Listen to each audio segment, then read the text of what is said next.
ध्यान का परिणाम। एक मित्र कहते हैं कि क्या शरीर, मन और मन के विचारों से पार जाना जरूरी है? और क्या बिना ध्यान के जागरण को उपलब्ध नहीं हुआ जा सकता? स्वामी गोपीनाथ भारती।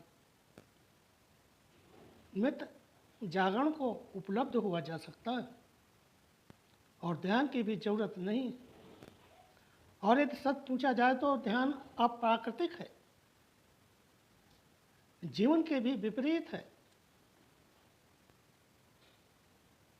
यानी मित्र, यही तो नेति नेति का अंतिम परिणाम और यही जीवन का भी अंतिम परिणाम।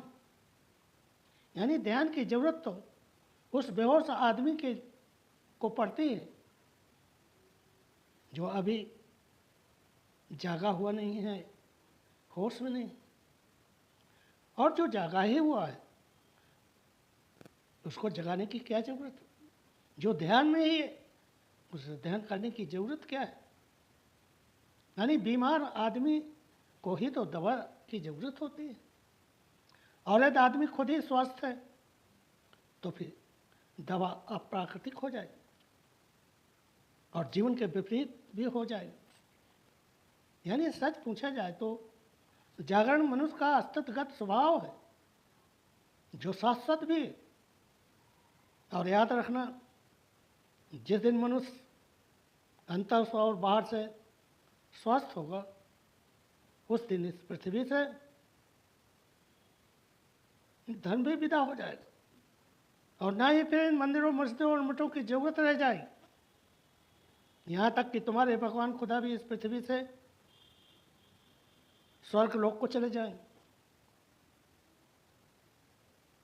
क्योंकि लोग खुद ही जागरण की अवस्था में होंगे, धर्म में जी रहे होंगे, ध्यान में जी रहे होंगे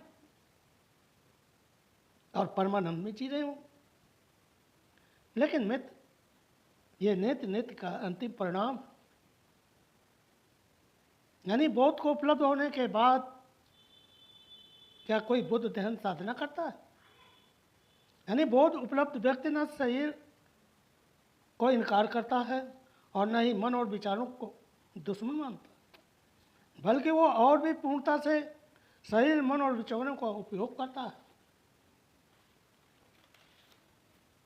यानी यदि सच पूछा जाए तो बोधयुक्त व्यक्ति ही ठीक से अपने शरीर, मन, बुद्धि का उपयोग कर पाता है और अब उसका पूरा अधिकार भी है कि इस जागरण के बाद वो जीवन को पूर्णता से जी सकता है, पूर्ण आनंद में जी सकता है। यानी सच पूछा जाए तो जीवन का लक्ष्य ही यही है कि पूर्ण जागरण के साथ अपने शरीर, मन और विचारों का उपयोग करें। और ये भी सच है कि ऐसा ही व्यक्ति अस्तित्वगत जीकर परम सत्य में जी सकता है, परम आनंद में जी सकता है। यानी एक पदार्थ तत्व से लेकर इस मनुष्य की अवस्था तक आ जाना ही अंतिम लक्ष्य नहीं है। ऐसे तो मनुष्य की एक बड़ी भीड़ जी ही रही, लेकिन देखते हो वो सब कैसे जी रहे हैं। यानी मनुष्य का अंतिम विकास तब माना जाता है जब वो पूर्ण जागरण के साथ इस जगत का भोग कर पाता है। वरना ऐसे तो और भी तमाम प्राणी जी रहे हैं, ऐसे ही ये मनुष्य की भीड़ भी जी रही है। यानी आदमी को भ्रम है कि वो अपने जीवन को भी जी पा रहा है, और यदि वो जीवन को जी पाता तो उसको संतुष्टि मिल जानी चाहिए। यानी सारी दौड़ ही बंद हो जानी चाहिए। ये ध्यान साधना, ये मंदिर, मस्जिद और परमात्मा तो बहुत पीछे छूट जाना चाहिए। यानी मित्र, ये ध्यान साधना और सन्यासी होना भी ये बतलाता है कि अभी हम पूर्ण जागरण की अवस्था में नहीं है। मित्र, मैं आपको जानता हूँ कि अभी भी आप दाढ़ी बाल रखे हुए हैं और अभी भी गिरे हुए वस्त्र पहनते हो, तो इसका मतलब क्या है? यानी ये सब तो अब तक छूट ही जाना चाहिए, सहज जीवन हो जाना चाहिए था।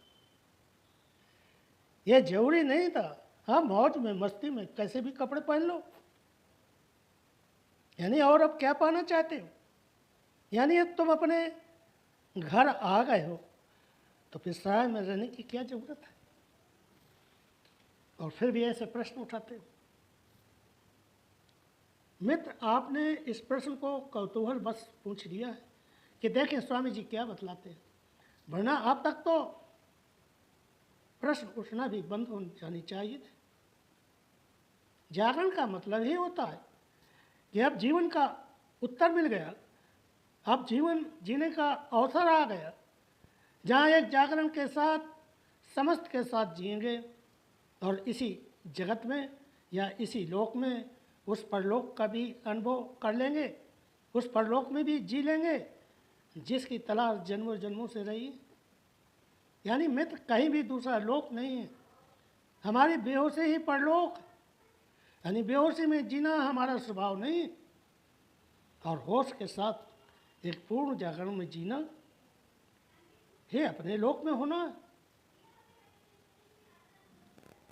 पूर्ण जागरण में जीना अपना लोक है, अपना स्वभाव है, अपना स्वधर्म है, अपना शाश्वत का जीवन है। वही अपना लोक है, वही अपना देश है, वही अपनी मंजिल है। यानी शाश्वत का मतलब ये क्या होता है? यानी जो है वही सत्य है। जहाँ हम हैं वहाँ से तिल मात्र भी कुछ दूरी नहीं है, जहाँ जाना है या पहुँचना है।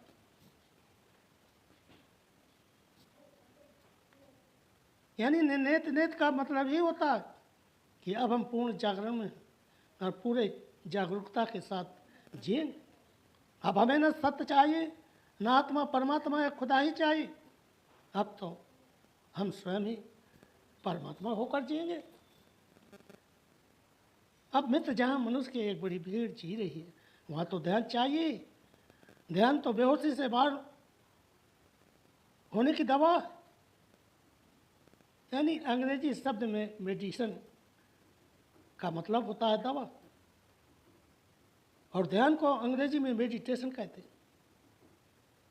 यानी मेडिटेशन का मतलब है कि जो व्यक्ति बीमार है उसको तो दवा चाहिए ही, और जो बीमार नहीं है उसको दवा की जरूरत नहीं। मित्र, आप गलत नहीं कह रहे, ये सच है कि मनुष्य को स्वाभाविक रूप से जागरण की अवस्था में होना ही चाहिए। यानी जहाँ इतना संवेदनशील शरीर हो और इतनी संवेदनशील इंद्रियाँ मिली हों, और जहाँ चारों तरफ मंदिर मस्जिद और तमाम शास्त्र उपलब्ध हो, जहाँ चारों तरफ से मंदिरों से मस्जिदों से प्रार्थनाओं की आवाज़ें आ रही हों, तो मनुष्य को तो वैसे ही सत्य और धर्म को उपलब्ध हो जाना चाहिए। लेकिन दुर्भाग्य है कि आज तक ऐसा नहीं हो सका। इसका मतलब है ये सब तुम्हारे धोखे के धर्म है, धोखे के परमात्मा है, और तुम धोखे में जी रहे हो। इसलिए मित्र, जहाँ अभी मनुष्य जी रहा है वहाँ उसे ध्यान चाहिए, ताकि वो एक दिन वो उस परम शून्य में प्रवेश होकर स्वयं सत्य का अनुभव कर सके। अब तब वो कह सकता है कि अब न ध्यान की जरूरत है, न मन और विचारों से पार जाने की जरूरत है, और न ये धर्म और परमात्मा की जरूरत है। यानी सच पूछा जाए तो तुम बिना शरीर के या बिना मन और विचारों के तो इस संसार में एक कदम भी नहीं चल सकते और न ही जी सकते हो। यानी मित्र, सब कुछ यही रहता है, यही शरीर रहता है, यही संसार रहता है, यही चारों तरफ लोग भी रहते हैं। लेकिन अब हम एक जागरण के साथ हैं, जहाँ हम एक एक पल को होशपूर्वक जिएंगे और एक एक पल में नए नए सत्यों से गुजरकर नए नए रहस्यों को जिएंगे, अनुभव करेंगे, तभी तो आनंद घटेगा। यानी मित्र सारे रहस्य इस जीवन में और इसी संसार में छिपे हैं, बस हम ही बेहोशी में हैं, हम ही सोए हुए हैं, तो फिर हमारे लिए तो सब कुछ बेकार ही है। यानी मित्र आप अंतिम परिणाम की बात कर रहे हैं, जहाँ नित्य नित्य का सिद्धांत भी छूट जाता है, यानी अंत में सर्व स्वीकार की स्थिति रह जाती है। और यदि आप जागरण में जी ही रहे हैं तो ये आपका सौभाग्य, और इस आनंद को और उत्सव से भरो और उत्सव के जीवन को जियो और लोगों तक ये खबर भी करो, ताकि एक जागरण का माहौल बन सके और भी लोग जागरण को उपलब्ध हो सके। आज का यही संदेश है। सभी मित्रों को मेरा प्रणाम पूछे।